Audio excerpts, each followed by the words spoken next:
Pada video ini gue kedatangan sebuah laptop gaming dari Acer Predator yang sepertinya laptop ini tuh bakalan jadi game changer untuk Acer Predator karena ini adalah salah satu laptop gaming mereka yang udah menggunakan RTX 50 series. Kenapa bisa jadi game changer buat Acer Predator? Karena secara desain dari laptop ini itu bisa dibilang hampir berubah total ya untuk karakter desainnya. Ini adalah Acer Predator Helios Neo 16S AI yang mana biasanya laptop gaming dari Acer Predator itu punya desain yang bulky, besar gitu, terutama untuk laptop-laptop mereka yang ukurannya itu di atas 15 inch, biasanya pada tebal-tebal semua. Tapi itu nggak terjadi di laptop yang satu ini, karena secara dimensi dan juga ketebalan, ini laptopnya betul-betul bisa dikategorikan compact untuk ukuran 16 inch, karena ketebalannya aja itu udah di bawah 2 cm. Nah, jadi bagian desainnya ini, laptopnya tuh hampir berubah total ya, kelihatannya jauh lebih kalem, nggak banyak sudut-sudut yang memang tajam-tajam gitu kelihatannya, dan bahkan memang nggak terlihat bulky gitu laptopnya. Lalu di bagian luarnya juga itu logo Predatornya agak sedikit berubah, dan di bagian logo Predatornya itu adalah RGB sehingga kalian bisa kustomisasi pingin warna logonya itu seperti apa. Ngikut juga dengan keyboardnya, bisa juga dibikin sync dengan keyboardnya. Lalu di bagian keyboardnya ini juga dia full size ya. Nah, menariknya keyboard full size ini juga untuk arrow key-nya itu nggak dipangkas jadi ukuran yang setengah-setengah gitu, tapi ukuran keycapsnya semuanya besar-besar semua meskipun memang jadinya agak rapat. Dan untuk touchpadnya dia masih agak sedikit besar ya untuk sebuah laptop gaming yang mana biasanya untuk touchpad juga jarang dipakai sih, jadi gue nggak terlalu bermasalah untuk di bagian touchpadnya. Di bagian I/O portnya ini bisa dikategorikan lengkap banget karena bahkan Acer Predator dengan laptop yang udah sekompak ini masih menyematkan gigabit Ethernet loh di laptop ini. Card reader disediain, Thunderbolt 4 juga ada di laptop ini, USB-A juga ada 2 di laptop ini. Jadi udah cukup lengkap untuk I/O portnya. Di bagian displaynya ini juga menarik karena Acer akhirnya mereka menggunakan panel OLED untuk laptop gaming yang satu ini. Panelnya OLED resolusinya 2560x1600 dan refresh rate-nya 240 Hz ya dengan color gamut di 100% DCI-P3. Layar ini juga udah mendukung G-Sync sehingga kalian bisa mengaktifkan atau menonaktifkan G-Sync-nya dan juga kalian bisa mengatur untuk move switch-nya. Lalu untuk spesifikasi lengkapnya, di awal gue udah menjelaskan bahwa laptop yang satu ini menggunakan RTX 50 series. Tepatnya untuk GPU yang ada di dalam laptop ini tuh dia menggunakan GeForce RTX 5070 Ti laptop GPU, yang mana GPU ini memang sebetulnya udah sangat-sangat capable ya untuk bermain game di resolusi 1440p dengan kelengkapan fitur-fitur dari RTX 50 series yang memang kita udah tahu. Karena untuk RTX 50 series yang ada di laptop ataupun di desktop itu sebetulnya memiliki fitur yang sama. Salah satu yang di-upgrade dari RTX 50 series ini ialah di bagian encodernya yang udah semakin lebih kencang dan juga di bagian multi frame generation atau di bagian AI-nya. Jadi kalian bisa memanfaatkan layar yang 240 Hz ini untuk smoothness dari visual gameplaynya. Jadi kita bukan bicarain soal PC latensinya di sini, tapi untuk mengejar refresh rate dari laptopnya. Karena biasanya laptop gaming itu punya refresh rate yang tinggi, tapi secara GPU mereka belum bisa mengejar untuk refresh rate-nya dari si frame rate gamenya itu. Nah, untuk spesifikasi lainnya, laptop ini tuh menggunakan Core Ultra 9 275HX, memorinya 32GB DDR5 6400, ada NVMe PCIe Gen 4 SSD 1TB, Wi-Fi 6E dengan Bluetooth 5.3, webcamnya udah Full HD dengan Acer Purified View 2.0, include juga dengan Windows 11 plus Office Home Student. Menariknya, laptop ini biarpun dia compact, ternyata masih diberikan opsi upgrade yang cukup mumpuni. Meskipun memang di bagian storage ini cuma tersedia satu slot M.2 aja. Andai aja Acer bisa memberikan 2 slot M.2 pada laptop ini, gua rasa bakalan jadi jauh lebih menarik lagi. Tapi untuk bagian memori, ini menariknya adalah Acer memberikan 2 slot SODIMM, bahkan punya dukungan DDR5 6400 sehingga bisa menggunakan memori dengan rating speed yang tinggi di Acer Predator Helios Neo 16S AI. Utility seperti biasa ada Predator Sense ya. Di Predator Sense ini kalian bisa oprek-oprek untuk profiling performance atau performance tuning dari laptop ini, dan juga terdapat utility utilities lain seperti Purified View 2.0 tadi yang udah gue sebutin, yang mana ini terkoneksi langsung juga dengan Microsoft Studio Effect karena dia bakalan jalan melalui NPU yang ada di prosesornya, dan juga kalian bisa merasakan experience zone yang terdapat di dalam utilitiesnya untuk kebutuhan-kebutuhan AI lokal yang lainnya itu bawaan dari Predator. Lalu untuk utilities dari Nvidia juga ada, itu adalah Nvidia App. Dengan Nvidia App ini kalian bisa ngedownload banyak macam-macam untuk local AI bawaan dari Nvidia, salah satunya misalnya seperti Nvidia Broadcast. Jadi kalian bisa memanfaatkan Nvidia Broadcast untuk yang versi lebih advance lagi, karena kalian bisa menggunakan kamera lain juga ya kalau menggunakan Nvidia Broadcast, dan bisa memanfaatkan seperti background blur, eye contact, background effect, dan lain sebagainya. Itu bisa dimanfaatin juga, bahkan ada key light juga di Nvidia Broadcast itu. Selebihnya di Nvidia App kalian juga bisa mengatur untuk multi frame generation, atau kalian bisa mengatur multi frame generation kali 4 ini di override untuk game yang memang belum memiliki DLSS 4 dan hanya memiliki DLSS 3 aja.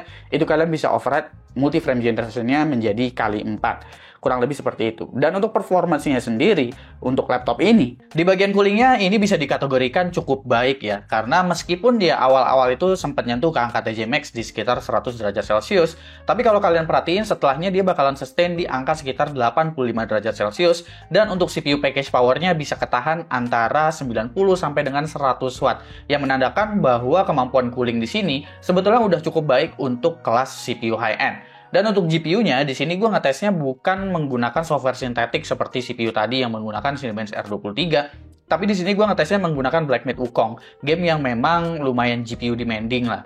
GPU temperaturnya di sini untuk RTX 5070 Ti ada di angka sekitar 77 sampai dengan 79 derajat Celcius, dan untuk GPU power yang keluar di sini sekitar 110 watt ya. Meskipun di awal-awal dia sempat ke angka maksimalnya di angka 140 watt, tapi aktualnya sebetulnya jalannya di sekitar 110 sampai dengan 115 watt. Kemampuan gaming pada Predator Helios Neo 16 SEI ini bisa dibilang udah sangat mumpuni sebetulnya untuk resolusi 2K atau resolusi native-nya di 1600p. Tapi memang dengan catatan-catatan tertentu. Dan kalian sebetulnya bisa memanfaatkan fitur-fitur yang memang udah diberikan oleh Nvidia. Misalnya seperti DLSS 4, agar gambarnya itu bisa di-upscale dengan AI, tapi kalian bisa tetap mendapatkan kualitas gambar yang tajam, dan kalian juga bisa memanfaatkan yang namanya frame gain atau multi-frame generation-nya. Seperti di Cyberpunk 2077 ini, kalian bisa lihat kalau misalkan kalian menggunakan Ray Tracing Ultra tanpa menggunakan DLSS ataupun frame gain sama sekali, itu FPS-nya memang sangat-sangat kecil ya.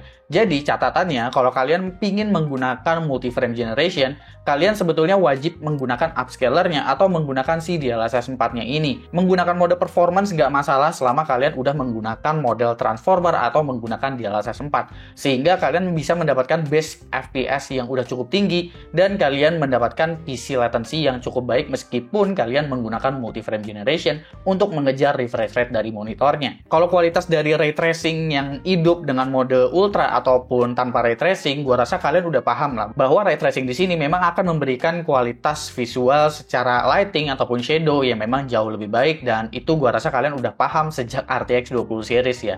Multi-frame generation ini juga bisa dimanfaatkan di banyak game kok sekarang. Misalnya seperti di Hogwarts Legacy ini juga kalian udah bisa manfaatin multi-frame generation dengan ray tracing-nya. Jadi selagi masih bisa dimanfaatin dan nggak mengganggu gameplaynya, gua rasa kalian bisa manfaatin ini aja sih. Semisal kalian pingin bermain game pada resolusi 1600p dan terasa nyaman. Untuk game-game lainnya yang nggak punya multi-frame generation seperti Monster Hunter Wilds misalnya, sebetulnya ini laptop memang udah cukup capable kok. Bahkan dengan resolusi native aja, dengan ray tracing, itu kita udah bisa dapat di 50-an FPS dengan preset yang udah cukup tinggi juga.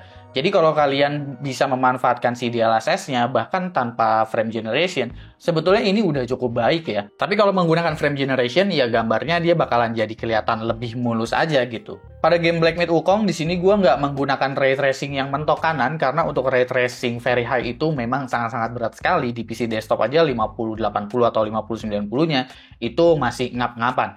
Tapi kalau misalkan kalian menggunakan si 5070 Ti laptop ini, sebetulnya kalian juga udah udah bisa memanfaatkan si frame gain yang biasa dengan DLSS 4 override, ray tracing medium, dan kalian udah bisa dapetin 100 atau 90-an FPS ya. Lalu untuk game kompetitif juga laptop ini ya tentu udah bisa banget ya dimanfaatin buat bermain game kompetitif seperti Valorant misalnya. Dan untuk beberapa game kompetitif juga kalian bisa manfaatin fitur seperti Nvidia Reflex untuk mendapatkan input latency yang memang jauh lebih baik. Nvidia Reflex ini juga bakalan update katanya dalam waktu dekat ya untuk Nvidia Reflex 2 yang mana itu bisa memberikan PC latency yang juga jauh lebih baik dan jauh lebih presisi untuk beberapa game kompetitif. Dan salah satunya mungkin ada di Valorant ini. Untuk kebutuhan lain seperti encoding video, kalian juga bisa manfaatin encoder AV1 dari si Nvidia. Encoder AV1 ini juga udah bisa dimanfaatin pada software CapCut misalnya, dan ini kemampuannya kencang sekali, apalagi kalau misalkan kalian ekspornya cuma ke resolusi 1080p. Karena di sini untuk video 13 menit aja bisa diselesaikan dalam waktu sekitar 1 menit 12 detik loh.